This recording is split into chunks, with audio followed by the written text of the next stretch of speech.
Então, lembram que nós falávamos do inconsciente dentro da visão freudiana? A gente traz isso aqui como o consciente e isso aqui como o inconsciente, lembram? Na visão junguiana nós vamos manter a mesma denominação. Isso aqui como a consciência, ali o ego como o centro da consciência, e esse iceberg como o inconsciente. Mas o que entra nesse elemento? O oceano. Então Jung vai entender aquele ali e vai dizer, só que o inconsciente coletivo é todo o oceano. Então o inconsciente pessoal, ele está imerso no inconsciente coletivo. Ele vai ocupar uma parte, vai vivenciar uma parte do inconsciente coletivo. Dá para entender? Mais ou menos, porque se vocês falassem que dava, a gente terminava por aqui o encontro, porque agora todo o resto é para explicar inconsciente coletivo. Então, nós temos o inconsciente pessoal. Inconsciente pessoal não é terminologia freudiana, hein? Freud é inconsciente. Aí o Jung vai dizer, aquilo que o Freud chamava de inconsciente, nós vamos chamar de inconsciente pessoal. E nós vamos chamar algo muito maior do inconsciente coletivo. Então, o inconsciente pessoal contém lembranças perdidas, reprimidas, evocações dolorosas, percepções que, por assim dizer, não ultrapassam o limiar da consciência. Isso é o inconsciente freudiano. Corresponde à figura da sombra, que frequentemente aparece nos sonhos. Isso a gente vai chamar de inconsciente pessoal. Tudo aquilo que a gente está falando de repressão, de que a gente não deixa vir à tona, que a gente coloca no inconsciente, vai ficar tudo no inconsciente pessoal. Quando a gente for discutir sombra, vocês vão ver que a gente vai contradizer um pouco isso aqui, porque a sombra, ela não é só conteúdo reprimido. Tá? Guardem isso, a sombra não é só conteúdo reprimido. Na hora que eu decido, né? Mas na hora que eu vou me desenvolvendo enquanto uma pessoa extrovertida, a introversão ficou na sombra, e não necessariamente algo reprimido. Entendem? Então, todo o desenvolvimento da personalidade, a hora que eu vou escolhendo o esquerdo, o direito fica na sombra. A hora que eu escolho o azul, o verde e todas as outras cores ficam na sombra, porque eu não posso ser tudo de uma hora para outra. Então parece que vai contradizer um pouco isso aqui, mas a ideia de vocês entenderem aqui. O reprimido, ele vai ficar no inconsciente pessoal. E existe um inconsciente coletivo que é muito mais do que tudo isso que a gente já viveu pessoalmente, que não tem a ver com a nossa experiência pessoal. Então, somos muito mais do que já vivemos. Essa é a ideia do Jung. De que eu, enquanto Marlon aqui, sou muito mais do que o somatório de todas as minhas experiências desde que eu nasci. O inconsciente coletivo é uma parte da psique que pode distinguir-se de um inconsciente pessoal pelo fato de que não deve sua existência à experiência pessoal, não sendo, portanto, uma aquisição pessoal. O inconsciente coletivo me influencia nos meus comportamentos, mas não tem a ver com as coisas que eu vivi, não tem a ver com a forma como a minha mãe me educou, não tem a ver com as coisas que as pessoas me passaram. Pega um exemplo bem simples, da crença em Deus.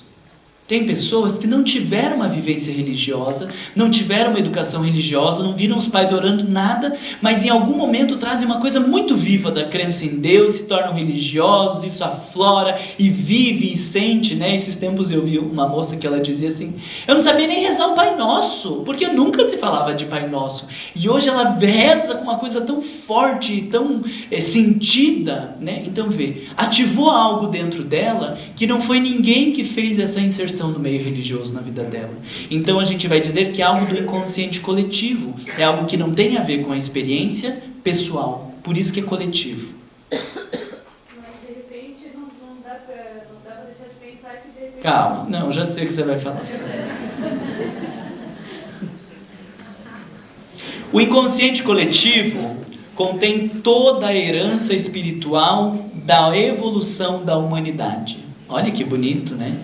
Toda a herança espiritual da evolução da humanidade. Eu não sou este agora. Eu sou consequência, eu sou um monte de coisas que tem a ver com tudo que foi acontecendo ao longo da humanidade.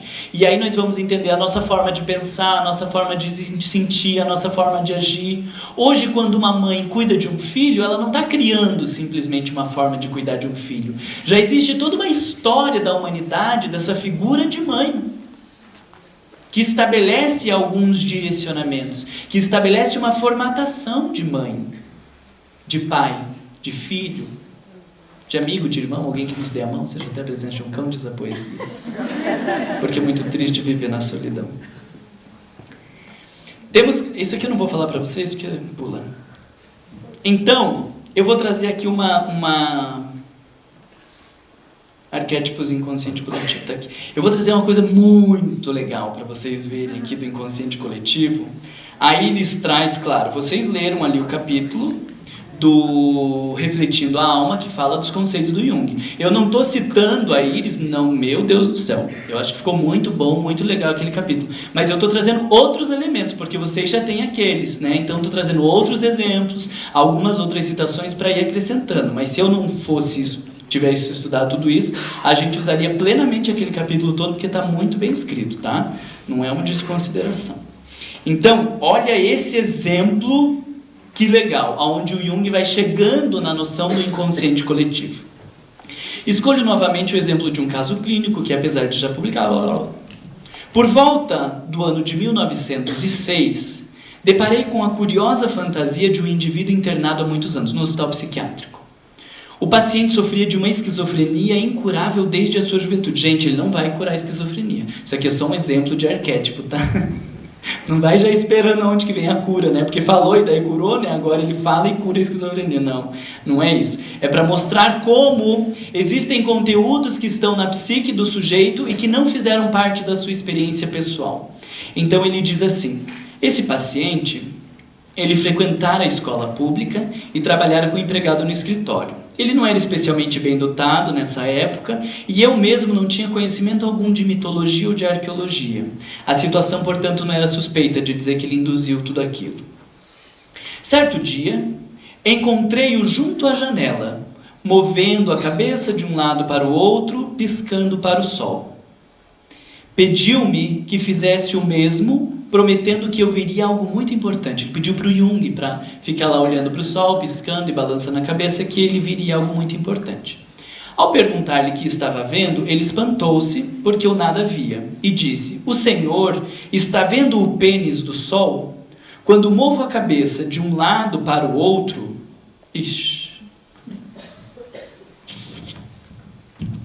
Quando movo a cabeça de um lado para o outro, ele também se move, e esta é a origem dos ventos. Então ele mexia, via um pênis no sol e o pênis se mexendo, e este movimento fazia a origem dos ventos. Gente louca, né? Naturalmente, nada compreendi dessa estranha ideia, mas anotei. Olha como Jung era investigador, né? Porque a gente já ia dizer, é louco. E aí ele disse, tá bom, você toma teu remedinho hoje? Vamos lá pro grupo, né? E o Jung anotou. Cerca de 4 anos depois, por isso que quando dizem que o Jung é místico, que é não sei o que, dá raiva. Porque quando você vai ler, você vê os estudos aprofundados que ele fez. Você imagina ele anotar uma coisa, depois de 4 anos ele lembrar dessa anotação e conseguir fazer todos esses registros. E aí vem gente que diz, é místico, é espiritualista. Ah, por favor, né? Cerca de 4 anos depois, ao estudar mitologia, descobri um livro de Albrecht Dietrich, o conhecido filólogo, que esclareceu tal fantasia. Esta obra, publicada em 1910, trata de um papiro grego da Biblioteca Nacional de Paris. Dietrich acreditou ter descoberto, numa parte do texto, uma liturgia mitraica. Está falando de muito tempo atrás. Lemos a seguinte instrução no texto de Dietrich. Abre aspas. Procura nos raios a respiração. Inspira 3 vezes tão fortemente quanto puderes e sentir-te-á erguido e caminhando para o alto de forma que acreditarás estar no meio da região aérea. O caminho dos deuses visíveis aparecerá através do sol, o Deus, meu Pai. Do mesmo modo, tornar-se-á visível também o assim chamado tubo, a origem do vento propiciatório, pois verás pendente no disco solar algo semelhante a um tubo, e rumo às regiões do oeste um contínuo vento leste. Se outro vento prevalecer em direção ao leste, verá de modo semelhante a face movendo-se na direção do vento. Gente, olha que fantástico isso. Então ele está lá vendo num livro antiguíssimo de estudos, uma questão lá da liturgia, falando do sol, de que tinha um tubo, do movimento dos ventos, e aí um paciente psiquiátrico interpreta aquele tubo como um pênis, ele via toda a questão do movimento e dizia que de lá nascia o vento. Da onde que existe uma coincidência dessa? Não tem como ser coincidência e achar que algumas coisas superficiais, mas olha a riqueza de detalhes, toda a explicação do movimento, da conexão com o vento, do tubo que desce do sol, de não sei o quê. E aí você vai dizer, existe na vida do sujeito muito mais do que ele experienciou, porque certamente esse paciente esquizofrênico não tinha lido esse texto. E aí ele fala de outras explicações, de outras hipóteses que as pessoas levantam para tentar explicar, e ele vai discutindo que não tem como. Então nós estamos falando de muitos arquivos que fazem parte da nossa vida e que não tem a ver com o que nós vivenciamos e experienciamos no momento atual. Fica claro isso para vocês? Gostaram? O inconsciente coletivo tem a ver assim com a cultura? O inconsciente coletivo tem a ver com cultura? É a herança da humanidade. Da humanidade inclui tudo. Não é assim, eu sou ocidental, então é só a herança do ocidente. Eu sou oriental, herança do oriente. Não. Você imagina como todas as possibilidades do mundo podem ser por mim acessadas. Essa é a perspectiva junguiana. Existe tudo, independente de oriente, de ocidente. A gente só não vai falar de Marte, porque a gente sabe como está lá a coisa, né? Mas a ideia é de uma herança da humanidade, independente de onde a gente esteja, de cultura sim. É claro que existem influências e fatores culturais que a gente precisa considerar, mas aí a gente vai dizer que é da sombra, não é do inconsciente coletivo, tem mais a ver com a dimensão pessoal, do que pode numa cultura e não pode na outra, de como tem que ser. Aí isso tem a ver mais com a sombra, que depois eu vou retomar com vocês, que daí tem a sombra individual, a sombra familiar, a sombra cultural, entende? Daí entra na sombra. O que molda a personalidade, além do ego, seria esse inconsciente coletivo também? Porque o que eu deixo entrar ou não deixo entrar na minha consciência é uma coisa. Mas existe também que esse inconsciente coletivo, essa cultura, me exige ser e eu acabo me forçando assim. Então, veja só, o que molda a personalidade, a gente vai entender que o inconsciente coletivo, ele é inúmeros fatores. Alguns desses vão influenciar mais a personalidade do que outros. E isso é que vai dar as nossas características. Então, ele vai dizer que o inconsciente coletivo influencia muito mais a nossa forma de pensar, de ser e de agir do que a gente imagina. Mas o inconsciente coletivo é uma forma. Como a gente vai preencher essa forma, aí é pessoal. Então, o inconsciente, ele traz a noção de mãe. Mas como eu vou viver o meu papel de mãe, aí é pessoal. Eu posso ser uma mãe boa, eu posso ser uma mãe desgraçada, eu posso ser uma mãe maravilhosa, eu posso ser uma mãe agressiva. Então, o inconsciente traz a noção de mãe, ela traz essa formatação do que é ser mãe. Mas daí eu vou preencher essa forma do jeito que eu quiser. Aí tem a ver com a personalidade. O inconsciente traz formas já estruturadas do que é mãe, de pai, de filho, de avô, de herói, de amigo, de demônio, de Deus. Ele traz essas formas. A gente fala Deus, todo mundo já tem uma concepção. A gente fala de pai, todo mundo já tem algo estruturado. E aí como eu vou desenvolver o meu papel de pai, aí é pessoal.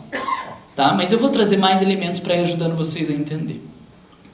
Na minha opinião, a tábula rasa. Vocês já ouviram falar da ideia da tábula rasa, né? Que algumas linhas acham que a criança é uma tábula rasa.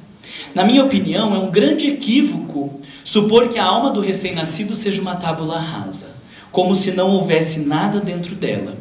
Na medida em que a criança vem ao mundo com o cérebro diferenciado, pré-determinado pela hereditariedade, portanto individualizado, ela vai ter instintos herdados e pré-formações. Pré-formações influenciando a nossa forma de pensar e a nossa forma de ser. Isso aqui é só para vocês saberem que o conceito de arquétipo ele não vem do Jung, ele traz. E aí a gente vai ter no inconsciente pessoal os complexos, que são experiências pessoais ao longo da sua vida.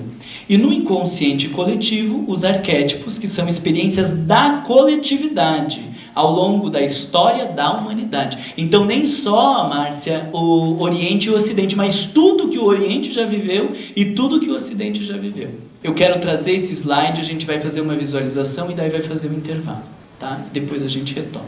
Então, vamos olhar aqui essa frase do Hillman. Nós nunca somos apenas pessoas.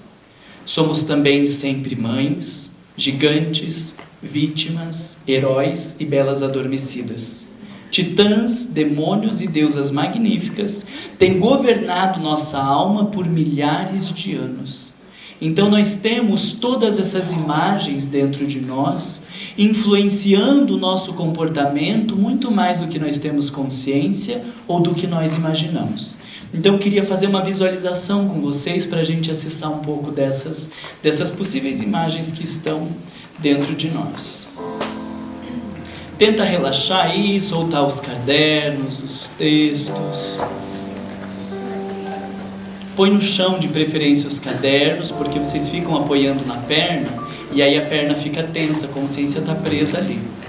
Tenta relaxar o máximo possível, relaxar as mãos. Respira bem fundo, sente o ar entrar, preencher todo o espaço dos seus pulmões e solta. Visualiza se tem alguma tensão nos seus pés, nas suas pernas, nos glúteos. Se tiver, relaxa. Vai relaxando o abdômen, a coluna vertebral. Relaxa seus ombros, o pescoço. Relaxa os músculos da face. Vai se entregando, deixando-se levar pela música. E agora na sua frente você vai visualizar uma porta. Uma porta da entrada de uma casa, mas não importa a casa, atenha-se à porta. Você está de frente para esta porta e nós vamos abrir juntos. E quando você abrir a porta, você vai ver uma escadaria para baixo, que nós vamos descer. Então abra esta porta lentamente, cuidadosamente. Visualize a escadaria ao fundo e vá descendo, passo por passo, degrau a degrau, numa escadaria longa. Você desce, respirando, consciente. E quando você chegar lá embaixo, você vai encontrar uma outra porta para o seu espaço mental, psíquico, para o seu inconsciente. E quando você abrir esta porta, você vai encontrar lá uma figura, uma personalidade, um arquétipo, uma imagem que influencia o teu comportamento mais do que você pode imaginar, que influencia a tua forma de pensar, a tua forma de ser, de agir, tua sombra. Tenta abrir essa porta na medida do possível, da sua coragem, do seu desejo, e veja que imagem você encontra. Não se preocupe se é bonita ou feia, se parece do bem ou do mal, adequada ou inadequada. Tente perceber esta personalidade que está presente na sua vida. Tente olhar para ela e tente perguntar como ela influencia na tua vida, no teu jeito de ser, no seu jeito de pensar. Existem milhares de imagens, do Deus ao demônio, da santa à prostituta, do amigo, do monstro, do herói, da vítima, do salvador. Permita que o teu inconsciente te apresente uma dessas imagens e te mostre um pouco mais de você mesmo. Te mostre uma parte mais profunda que talvez influencie o teu comportamento de maneira silenciosa, mas que está lá. Guarde esta imagem, guarde esta figura, vá retornando até a porta, mas não feche essa porta. Deixe aberta para que você possa transitar mais facilmente e dialogar com estas diferentes imagens dentro de você. Suba as escadas, refletindo nesta imagem. Suba trazendo ela contigo até a porta da entrada. E então você pode sair da casa, por hora fechar esta porta de cima e ir retomando o ambiente, a música, a sua respiração e abrindo os olhos.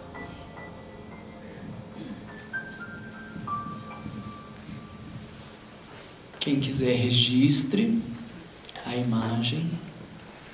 Alguém não conseguiu ver imagem nenhuma, só para eu ter uma noção, não está certo ou errado. Alguns não viram, quem conseguiu ver assim que viu e vi. Esse exercício sempre vale a pena fazer. Principalmente quando a gente está com incômodo, com mal-estar, com angústia. A gente desce e se depara com uma imagem. Talvez você faça 10 vezes e não veja imagem nenhuma. E na 11ª você veja um símbolo, alguma coisa que influencia no teu comportamento. A gente volta então depois do intervalo. Gente, eu não falei ali para vocês da visualização, mas o que aparece quando a gente abre a porta é um símbolo.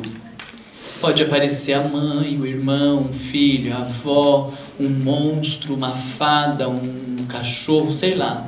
Pode aparecer infinitas coisas. Isso é um símbolo.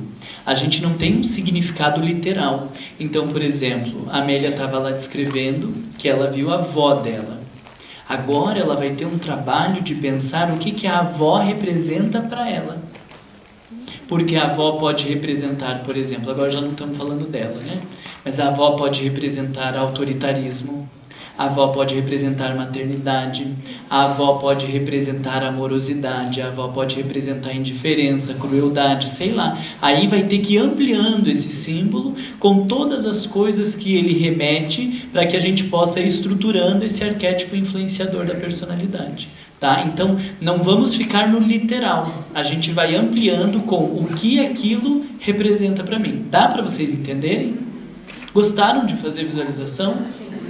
É bem legal, façam sempre, sabe? Assim, uma vez por semana, uma vez a cada mês, é bem importante de fazer. Aparecem imagens que a gente não tinha pensado, aparecem às vezes imagens destrutivas, que daí a gente toma consciência que ao longo daquele mês a gente estava tendo atitudes destrutivas, ou aparecem partes afetivas enclausuradas, né? Daí eu vejo lá minha mãe, que simboliza todo o afeto, enclausurada numa gaiola. Então tem muitas imagens que vão aparecendo, que é o momento que a gente diz para o inconsciente: eu aproveito que agora eu estou te dando uma brecha. Daí ele vai... E quando a gente não vê? Daí problema seu, não tem nada a ver com isso. Pode ser tantas coisas, eu não vou te responder, sabe? Eu só digo para continuar fazendo. Pode ser muitas coisas não ver, pode ser porque está bloqueado, pode ser porque não quer ver, pode ser porque está pobre de contato com o inconsciente, pode ser um monte de coisa, não dá para dizer é isso ou aquilo. A única coisa que eu digo é, vai sempre fazendo, né?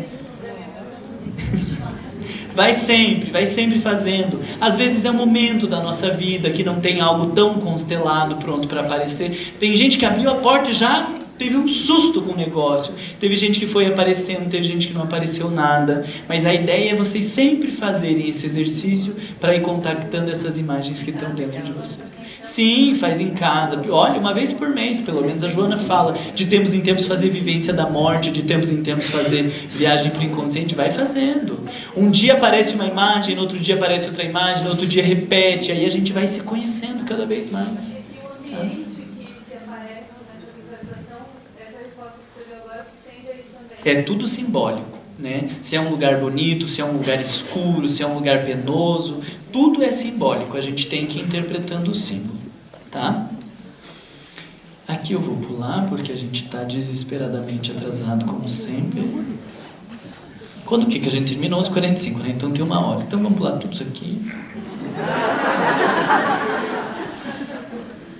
Olha o que a Joana diz. Bem legal isso aqui, ó. No Vida, Desafios e Soluções. Se um indivíduo sonha com o demônio, não significaria necessariamente que estivesse em contato com ele, mas com o arquétipo, símbolo do mal, que existe no inconsciente de todos os povos desde a sua origem e permanece através dos milênios, exercendo um papel preponderante na linguagem onírica e no comportamento existencial. Então é isso que eu estou falando, de vocês entenderem o símbolo. Você sonha com o demônio e aquilo simboliza algo, aquilo quer dizer algo para você. E às vezes a gente vai assim, sonhei com você. Aí eu digo, o problema é seu, vá pensar o que eu represento para você. Porque esses sonhos dos encontros, dos espíritos no outro lado, gente, isso é muito pouco.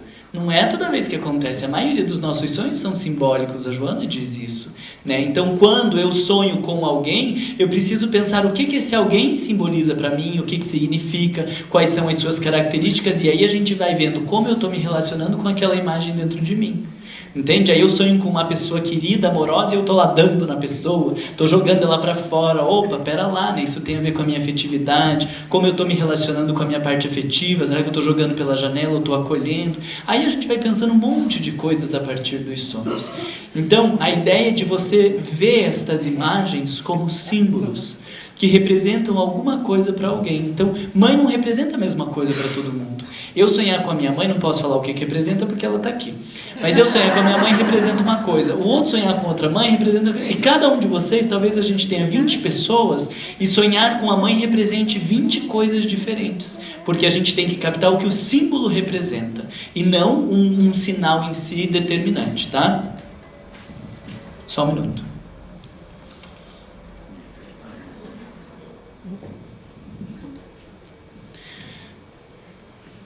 Na condição de psicoterapeuta excepcional, Jesus utilizou-se dos símbolos, nobres arquétipos da época, a fim de imortalizar as suas propostas de saúde e de bem-estar. Isso ela fala no Em Busca da Verdade. Eu não achei a citação, mas eu tenho certeza que ela fala das parábolas enquanto símbolos. Assim como a gente tem os mitos como símbolos, tem muitas coisas que são simbólicas, Jesus ele se utiliza das parábolas enquanto estruturas arquetípicas. Então você vê lá toda a representação do filho pródigo, daquela parte que se perde, que volta, que acolhe, né? Ela faz toda uma análise da parábola do filho pródigo. Então todas essas parábolas são estruturas arquetípicas, elas falam do comportamento humano, elas falam da nossa forma de agir, que não foi uma forma que a gente criou. A gente está agindo conforme a humanidade vem agindo há muito tempo. A gente está assumindo arquétipos, assumindo posturas que elas não são criadas por nós, elas já fazem parte da história da humanidade. E ele traz algumas estruturas que seriam orientadoras, porque a partir do momento que a gente consegue acessar aquelas estruturas arquetípicas como Jesus trabalhava lá, imagina a postura do pai que acolhe o filho, mesmo depois de ter gasto tudo, de ter se danado, acolhe sem julgamento. Ele está falando da parte divina que existe dentro de nós, capaz de acolher a sombra, capaz de acolher o desvio, capaz de acolher o desequilíbrio. Mas também fala da parte invejosa do outro filho que ficou, que diz, mas eu fiquei aqui te ajudando. Então essa parte invejosa também está dentro da gente. Todos estes são arquétipos que existem dentro de cada um de nós. Alguns arquétipos estão mais ativados, outros arquétipos estão menos ativados, e alguns nunca vão ser ativados. Dá para entender? Imagino mesmo. O inconsciente coletivo não se desenvolve individualmente, mas é herdado. Ele consiste de formas pré-existentes. Não se trata de ideias, mas das possibilidades. Eu sei que vocês não vão entender direito isso aqui, mas o que eu queria trazer é a parte da Joana dizendo no Triunfo Pessoal. Nenhum cérebro teria condições de armazenar todas as formulações dos diversos períodos da evolução, considerando-se o limite da aparelhagem fisiológica mesmo com a sua incomum complexidade. Embora a gente não esteja falando de conteúdo, esteja falando de estrutura, de forma de funcionamento, mas o que ela diz é que um cérebro não teria como arquivar todas essas possibilidades. Seria fora das nossas condições fisiológicas esse armazenamento porque são todas as possibilidades da humanidade. Alguns arquétipos eu vou acessar, mas para eu acessar é porque ele tem que estar ali no meu estoque. Imagina que tem um estoque, e aí eu digo, vou acessar esse, vou acessar esse, vou acessar aquele. Tem pessoas que não querem ser mãe, que não querem ser mãe, que não querem ser mãe. Aí quando tem um filho, parece que acessa alguma coisa dentro dela e se transforma numa mãe espetacular. E outras que querem tanto, e aí a mãe se transforma num demônio de tão ruim que é com os filhos. Entende? Então veja, são coisas, possibilidades que estavam todas dentro desse estoque. E algumas coisas a gente acessa, outras a gente não acessa. Mas para eu poder acessar, porque tem que estar no estoque. E aí o que ela vai dizer é, o cérebro não tem como armazenar o estoque de história de toda a humanidade. Então lembra lá daquele moço que acessou aquele conteúdo, né, esquizofrênico? Ele não tem como ter memórias de todos os livros, de todas as coisas que existem na humanidade para acessar aquele conteúdo. Consegue entender por que é difícil para as pessoas, numa visão materialista, assumir os conceitos junguianos? É difícil, porque você vai explicar como. Como que ele acessou aquela memória? Ele tem memória então de tudo, todos os livros da humanidade escritos? E ele acessou algum? Fica difícil para a gente entender isso. E aí a gente vai fazer uma análise dos arquétipos na perspectiva da psicologia espírita da Joana. Eu trouxe aqui umas 10 folhas para a gente ler juntos.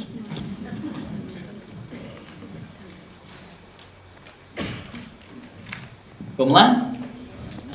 Concordando em parte, isso é Vida, Desafios e Soluções, página 98. Esse é o fim daquele capítulo que eu falei para vocês lerem, Descobrindo o Inconsciente.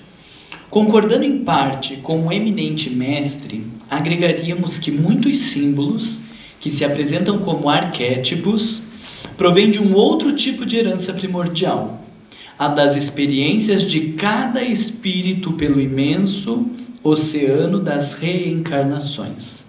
Graças às reencarnações, são transmitidas as vivências de uma para outra etapa, prevalecendo como determinantes do comportamento, aquelas que foram mais vigorosas, assim estabelecendo no inconsciente pessoal e profundo símbolos que emergem dos sonhos e durante a lucidez como conflitos variados necessitados de libertação. Prestou atenção ou não prestou? Olha o que ela diz. Prevalecem algumas coisas como determinantes do comportamento, aquelas que foram mais vigorosas ao longo das minhas encarnações. Então eu não tenho da humanidade inteira, eu tenho possibilidade de acessar tudo que eu já vivi ao longo das milhares de encarnações que eu já tive para chegar até agora. E aquelas que estavam mais marcadas, elas vão emergir. Porque a questão, isso eu vou ter que cortar tudo, eu estou falando porque daí eu vejo o vídeo e eu lembro. Tem que cortar tudo isso que eu estou falando para vocês, porque assim, a questão, o Jung não vai conseguir dizer como que acessa esse e não acessa aquele arquétipo. Ele vai dizer que o complexo tem um componente... Mas por que acessa o arquétipo materno e não o arquétipo paterno, arquétipo da avó, da mãe, do não sei o quê? Porque são experiências fortes que eu vivi nas outras encarnações e estas é que emergem. Por isso que para alguns constela o complexo materno, e para aquela moça que eu falei de vocês, que ela trazia essa coisa de Deus muito forte, porque ela viveu experiências de religiosidade muito forte em outras encarnações. E aí constela um arquétipo de religiosidade, de contato com o divino, mas pelas experiências dela. Mas o Jung é fantástico, por quê? Porque ele conseguiu perceber que existiam muito mais coisas influenciando a nossa vida do que a experiência pessoal. Então, já é um passo enorme para a gente falar das vidas passadas. Porque a gente está assumindo que existem muitas coisas que fazem parte da nossa vida e que não fizeram parte das nossas vivências. Então nós estamos falando de alguma coisa, só que ele não conseguiu dar esse outro passo, de dizer, não estão aqui porque não são experiências dessa vida, mas são experiências de outras. Se ele falasse isso, aí ele morria na fogueira, né? Porque se já foi banido, aí que morria de verdade. Mas vocês entendem a abertura de porta que ele faz para o meio científico? Porque hoje a gente fala de arquétipos. Lembra quando eu falava daquele paciente que dizia, doutor, eu tenho uma culpa tão grande de uma coisa que eu nunca fiz? Né? A gente ia falar de um complexo de culpa que tem uma nascente a um arquétipo que não faz parte da vida dele. Mas existe, nós estamos assumindo que isso existe. E aí, à medida que surgem os estudos reencarnacionistas, nós vamos conseguir relacionar isso com a reencarnação. Então ele dá uma porta, ele dá um passo imenso para nós espíritas, por assumir que existem coisas que fogem. Mas o que a Joana Joyce vai dizer é que ao longo das reencarnações, o processo de reencarnação explica a presença dos arquétipos no ser humano, porque ele é herdeiro das suas próprias realizações, através dos tempos, adquirindo em cada etapa valores e conhecimentos que permanecem armazenados nos refolhos do ser eterno que é. Entenderam um pouco dessa lógica? Então nós estamos assumindo que nós somos muito mais do que aquilo que nós vivemos, e dentro do Jung nós vamos falar que são arquétipos. São estruturas que influenciam na nossa personalidade, a forma de ser, a forma de pensar, a forma de agir, mas que não fazem parte da nossa experiência. Então um arquétipo paterno, um arquétipo materno, um arquétipo de herói, de achar que vai dar conta do mundo, que vai resolver tudo, o arquétipo de vítima, o arquétipo do poder, todas as experiências humanas podem ser arquétipos, são arquétipos, porque são coisas que eu não estou vivendo agora. Eu querer dar conta da minha família, salvar o mundo e resolver o problema de todo mundo. Milhares de pessoas na humanidade já fizeram isso. E eu talvez já tenha vivido essas experiências muito fortes. Isso está ativado dentro de mim por algum motivo, né? Sei lá, às vezes a gente tem uma consciência de culpa e aí quer salvar o mundo depois para se equilibrar. Tem motivos, mas com o tempo e o estudo das reencarnações nós vamos entendendo que esses motivos estão dentro de nós mesmos. Tá?